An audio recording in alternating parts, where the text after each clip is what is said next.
Hello everybody, Mobius1 here, bringing you a kind of interesting video. This is a reaction to a review. An old SWGU buddy of mine and Discord moderator, add2kart's, also known by a really old username of his, a flying trout on YouTube, made a review video to an Oculus VR game, Star Wars game, called Vader Immortal. I haven't watched this yet. He sent it to me and asked me if I would be interested in doing a reaction / review of his review, and I agreed to, particularly because I know absolutely nothing about Vader Immortal. I've never even heard about it. I thought it was a fan film when he first told me about it, but I looked it up. It's like an Oculus game, VR, that I've never even seen any gameplay of. So this is going to be neat because I have absolutely no idea what I'm about to watch, and if he does a good job reviewing it or explaining it to me, then I'll be able to tell him so. So I've got a link to the original video in the description down below, as well as a link to his channel in the video. But let's, without any more waiting, jump right in and see what this is. If you're new to the channel, welcome. My name is Cart, and today I'm going to be doing something a little different from my usual videos. As some of you may know, Vader Immortal I like that font at first on the Oculus Quest, so imagine my excitement when it was finally available for me to play on my Rift. I must have played this story at least 3 times in a row. Ooh, that's on the cool. First day, and I craved to further saturate myself in my newfound material. So I turned to YouTube to see what others had to say in their reviews. It wasn't much. Beyond a typical Let's Play with general praise for the game as a whole, I couldn't find I'm going to assume this is his gameplay footage. Why this first episode is so good, and it got me thinking. So I've had a lot of time to replay and think about this game, and today I'm going to discuss what I uncovered in this review. If you want a spoiler-free review, you can click the timestamp in the description. That'll take you toward the end of the video where I summarize the points I've made and try to reveal as little about the plot as possible. Nice. I would still urge you to watch the whole review, however, as it will be difficult to emphasize these points without appropriate context. And also maybe because I worked hard to sprinkle in some humor throughout. Alright, here's your spoiler warning. The synopsis begins now. After a brief loading screen, we find ourselves in a ship fleeing a Hutt ambush to take back spice we stole. And our droid companion instructs us on how to activate a jump to light speed to make our escape. And I was surprised. It is a little satisfying hitting the throttle feels. I don't know how I would describe the word that comes to mind is jankiness of watching somebody else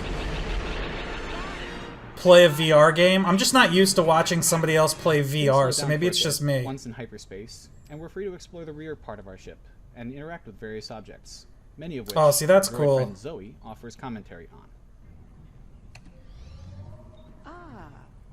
Some of our previous and future ports of call. That is a Wookiee bowcaster. Whoa, whoa, whoa, whoa, whoa, whoa, Captain, be careful. That is a very nasty piece of work. Twilight Grim Rose. We get You to would play think around that with object physics and see there's different ways to hold some objects. There's even a pod racing helmet that can be worn, perhaps alluding to the possibility of wearing other helmets in future episodes, like maybe disguising oneself as a stormtrooper. It's a good If cut. you prefer to stay on task, as soon as we walk to the back area, Zoe pulls up a console. You would think the captain of the ship would know all the dangerous things he has on board and not touch them, though. Holographic image of the ship for issues, and shut down the corresponding ship parts. You can get them repaired. Hyperdrive is damaged. What could it hurt to power it down now? This reminds me a lot of the Rick and Morty VR game. Turns out we get interdicted, and we're treated to some pretty fantastic visuals as we're approaching a dark red planet. That, massive star destroyer looms over us. That frame of, hello there, fellow kids, is a little fast. And pull over already. Our ship gets escorted through the stratosphere of Mustafar, and again we enjoy some beautiful scenery as we approach an ominous tall tower. Once in the landing bay, we get a knock on the door from the boarding party, and in an effort to pull up our pants, we try to delete our flight history. The only thing I'm missing right now, we should have flown in incognito mode. So far, is controls. That's done, the door is blown open, and the terminal is violently ripped out from in front of us by Steve's super cool robot arm. And being as annoyed with Zoe as I am, Mr. Blum makes a fair call. Good thing she's just a droid, or this would probably be too violent for kids, right, Disney? We don't last much long either, as we're shot with a stun round and everything goes dark. A few seconds later, we wake up to an interrogation. Man, you were a kid when you said this is a detailed review. This is basically a Let's Play with commentary. And reintroducing himself yet again. This is Admiral Carius of the Galactic Empire. This is Admiral Carius. My name is Admiral Carius. I'm Batman. He begins a monologue That's good. about Vader and some test and death, while I fascinate myself with his robotic limb. As he steps back to the side, the door in the distance opens to reveal a black silhouette of a helmet and cape bathed in smoky white light, and the sound of mechanically assisted breathing can be heard. How many takes So did Vader that walks up take to you? us and presents us with this problem. He can't solve his Rubik's Cube. But it's not a Rubik's Cube. Was it's it a the regular puzzle holocron? box, and the solution is pretty easy. You just gotta press the button on the top. You can eat shit, Jim. Really? After solving the puzzle, we're left completely unattended in this room, with the only way out being through a voice ID console. Admiral Gable Carius. So what if Vader was the only one left in there? Sitting around a Would campfire Vader have been with friends, stuck? Throwing back White Claws like there's no tomorrow and ranting to some poor listener about my ultimate conspiracy theory that Snoke is Kyle Katarn after he took the dark side ending path in Dark Forces 2 Jedi Knight. I mean, maybe. My deep and gravelly Steve Blum impression is usually pretty spot on in the morning after a night like those. Before I can think too much about that, a talking raisin named Violet tells us we're special and have to find a princess in another castle. Handing us a sonic screwdriver, he directs us to a nearby terminal for us to hack and let him and Zoe out. Hacker man.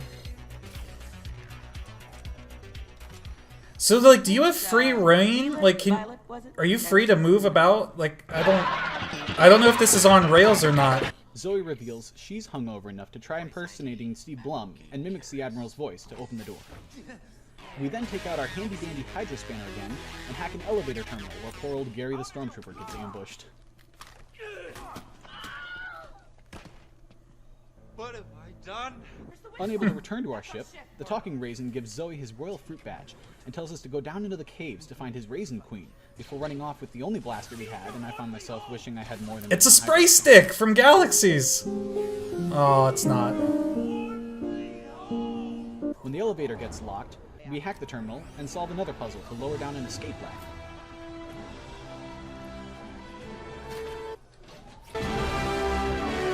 So wait, are Zoe you? takes the opportunity to Are we a complain about Jedi, the pulsar or a- bits, and I contemplate scrapping them for regular. I guess we are. You're a Jedi in this then, because you get the lightsaber at the start. Despite the caverns being below us, we're still going up. Descent into the valley. Oh hey, But Zoe said up leads to private chambers, and private chambers probably means slight cameo, I guess.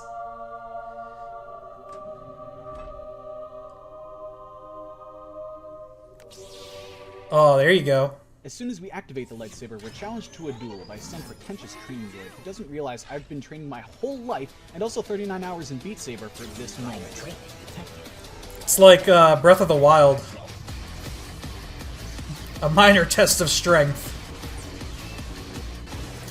That's nice. That was a nice crossfade there. I'm actually impressed, Captain. I thought for sure you were dead. Once we beat the That's training droid, funny. Zoe's conveniently done opening the windows to the balcony so we can climb some more pipes towards a ventilation shaft, and we get to enjoy a beautiful sunset See, how do before going back inside. I have to play more VR. I have to Sure, get everything VR. short of the ledge I'm standing on. Because how does something like that are just one feel? big skybox, but I won't lie, it looks damn good anyway. In order to proceed, we have to solve our first puzzle that involves the lightsaber, and it's a fun one: cutting metal pipes. The big one has to be heated and slowly cut in order to break all the way, and I look forward to the chance to cut shapes and doors and windows in future episodes. So hopefully the physics for that will develop soon enough. Once we clear that, we get to eavesdrop on a conversation between Vader and an entity the credits refer to as Black Bishop, but he's never called this in the actual story, so I'm just going to call him the Nameless One because it sounds cooler. Anyway, we get some plot exposition and an introduction to a... I wonder how much of this is going to be tied... Well, I guess it can't be tied to any of the new We movies. climb down a ladder to follow Vader and the Nameless One into the next room, where Vader dismisses the Nameless One and then begins talking to a picture of Padme in a crystal. Some of the text pop-ups are a little too fast. Like, I don't have time to read them. I would have to pause it and read them. And how does Vader not sense you? To contact me via hologram. You can't just tell me whatever it is over the screen right now? Hologram. Now. It becomes kind of clear at this point that the Immortal in Vader Immortal is referring to his regret that Padme died, and he is perhaps pursuing a way to bring her back. But this profound and powerful moment of emotion is ruined by Zoe trying to get the last word. I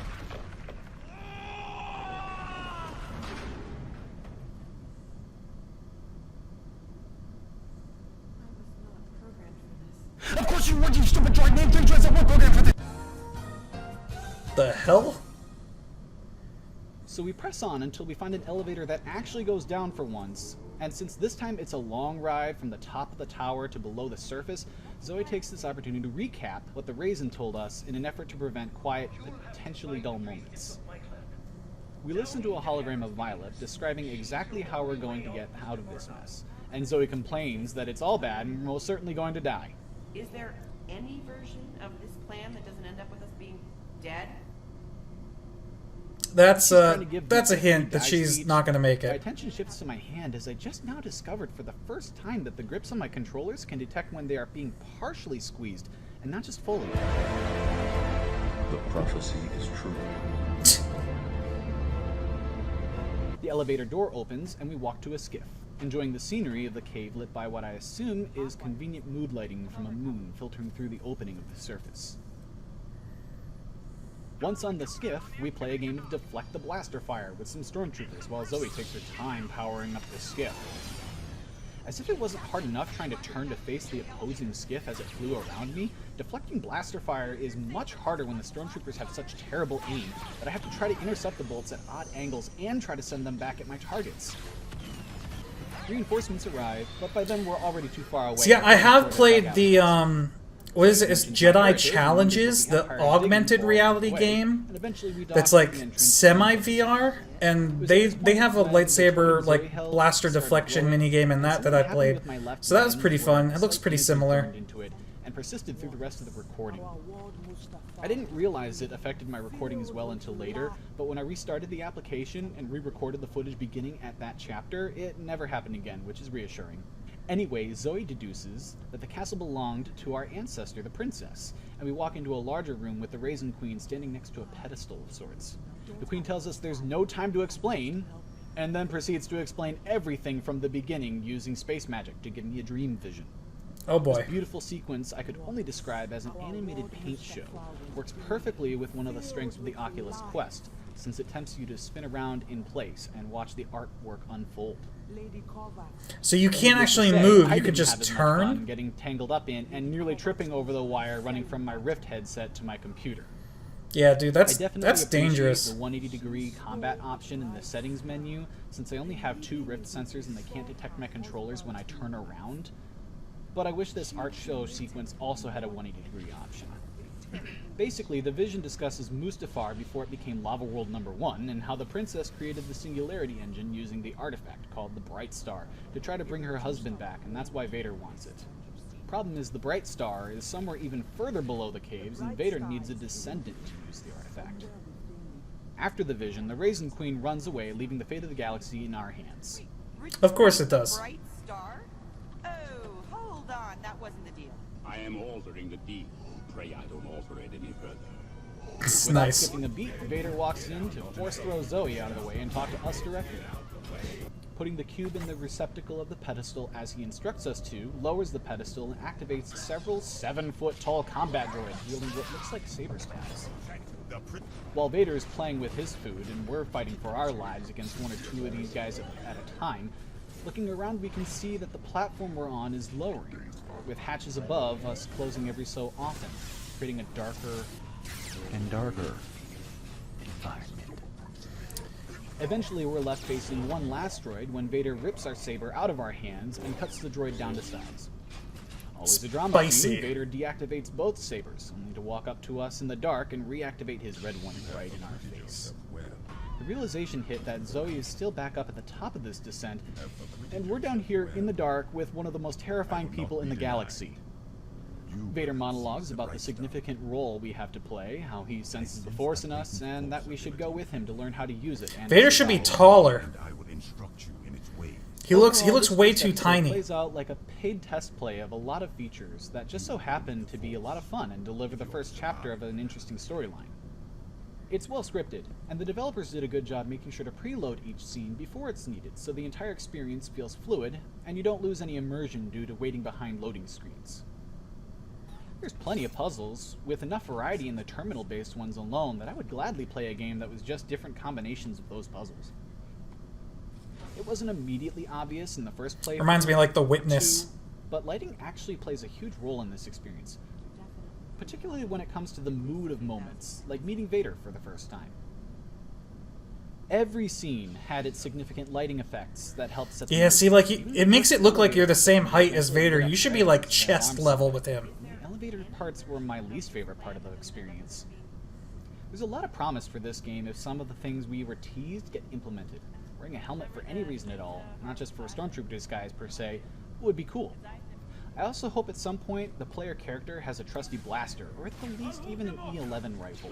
You get to play with the Wookiee bowcaster model, but it was just a game prop. Again, sitting down in a virtual turret mount and firing at enemy starfighters is going to be a must-have for this movie. Lastly, Hey, and probably double most cameo. importantly, we'll be using the Force. Words cannot describe how much I'd love to go through a VR puzzle version. Jeez, of it's been how to so harness long Force since I did this test in video Jedi series. Outcast, or using the Force to shock enemies and blast or rip open doors like in the Force Unleashed. All one has to do is look at the work-in-progress VR game that is Blade and Sorcery to imagine what Force pulling your lightsaber back to you, or Force There you shocking go, or it's already Force throwing done. objects at enemies might look like and feel like. Dude, there you The episode go. alone may not exactly warrant the worth of $9.99, but there's also the Lightsaber Dojo where you can hone your skills and train against a wide variety of droid enemies. This is worth my $10. There are 40 waves in total, and every 5th wave is an unleashed wave, or kind of like a survive the clock wave. Every so often, a new type of training droid is introduced. Yeah, that burn in its own effect wave is really that you weird, get bro. used to and eventually implemented into later waves as part of the batch of enemies. There are 3 stages to choose from, though Hangar is my favorite. And depending on how many waves you manage to make it through, or how many Imperial tokens you manage to earn doing well in each wave, there are a Dude, number this of is different seriously cosmetic detailed, lightsabers and though. colors to collect as rewards. Holy crap. Looking at the settings menu, we also have quite a bit of customization that can accommodate individuals with issues standing for too long, motion sickness issues, fear of heights and or climbing, volume control so you can turn off music and avoid YouTube copyright claims. and visual cues and incoming That was the tracks funniest joke of the video right there. I hope you've enjoyed this review and learned some helpful info from it. If you did, leave a like, and feel free to comment your thoughts in the description. If you like watching goofy, random gameplay videos, saturated with memes or made into music videos, consider subscribing to my channel. But if you want to see more reviews and contents like this, be sure to let me know in a comment. And if you're watching another YouTuber react or critique to this review, be sure to show them some love too. Anyway, thanks That's for watching. an awkwardly specific shout out at the end. Alright. Well, that was Vader Immortal, a detailed review, and holy crap, was it a detailed review. Like I said earlier in the video, it actually feels like a straight up Let's Play with commentary. I mean, I'll be honest, like I said at the beginning, maybe I'll learn something about it or something, since I knew nothing about it going in. And yeah, I basically feel like I've played it now. I could have a full conversation about this with somebody who's played it as if I've played it. So if that's what you're going for, Cart, well done. Not gonna lie, some of the jokes fell a little flat. There were almost too many jokes. Like, some of them just felt forced, like you were trying to be too funny.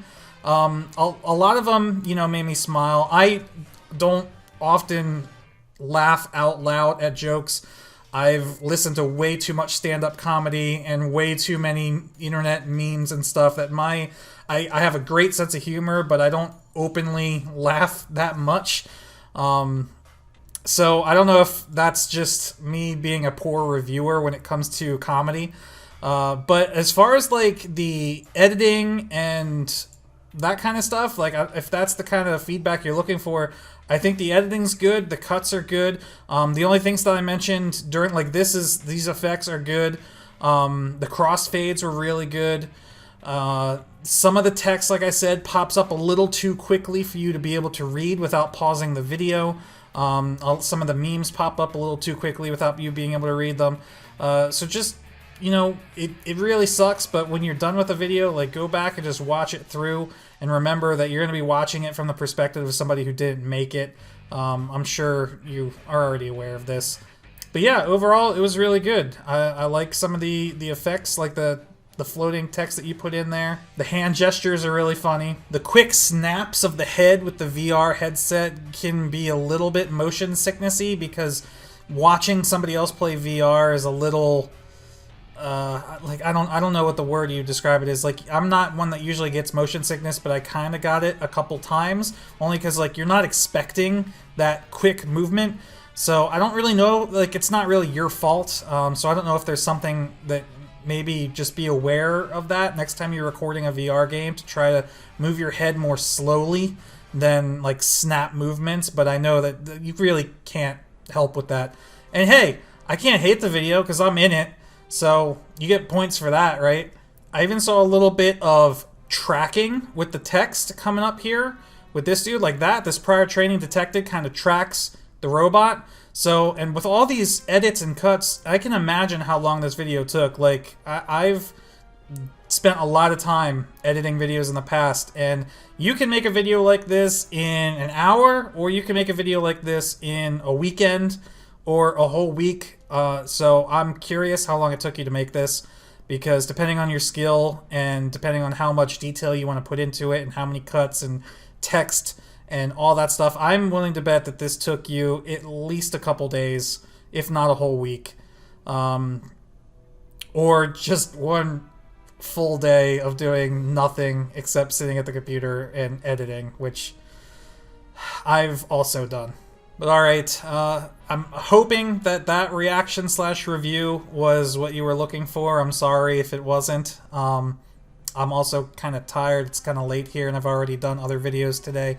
So I got to wrap this up now. It was interesting. It was a good watch. Guys, if you enjoyed this, maybe, like Cart says, share some love in the comments. Go in and visit his channel. Check out some of the other stuff that he's got on there. I don't have any VR games myself. I don't own a VR yet.